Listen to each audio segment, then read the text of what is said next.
Well, you take a look at the U.S. session, at least they seem to be calling President Trump's bluff that these tariffs are not going to go in place. Then you hear Lighthizer confirming it. Have your expectations of a trade deal, what are they now? Have they changed in the last 48 hours, Khiem? I think that if it only deals with goods and services, then that is the easy part of the trade talk. But I think that they may have stumbled on, or there is a block in regard to other aspects of the trade talk. And I think that will take a long time to resolve. About intellectual property transfer, technology, state subsidies to state-owned enterprises in China and so on. So I think that these issues are long-term issues which will take a long time to resolve.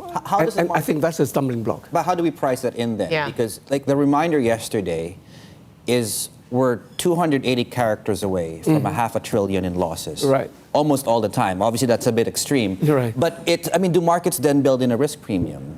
Because at any time, even though they sign it, he can go, oh, it's not going as I planned. Yes, no, the very good question. And that's why actually, for us anyway, when the markets was rallying very strongly, over the past few months, we actually decided to cut our equity exposure as a result of this, because we thought that nothing has been priced in for, some stumbling at the end. So, I mean, yesterday's, President Trump's tweet and Mr. Lighthizer comment, although they are a bit provocative, but we were not surprised that they were made, because we thought that nothing was priced in. And so as a result of that, when the Chinese stock market and the US stock market were rallying very strongly, we thought that all the good news have been priced in: the Fed, China growth, and the trade talk. So that's why over the last 2 months, we decided to cut our equity exposure for that reason, David. Exactly. Yeah. Khiem, it's Tom here in Beijing. To what extent do you expect a change in policy response from Beijing if these tariffs are increased on Friday? We've seen this targeted RRR cut, and we've seen the national team coming to play to some degree on Monday. How does the policy stance from Beijing change, do you think?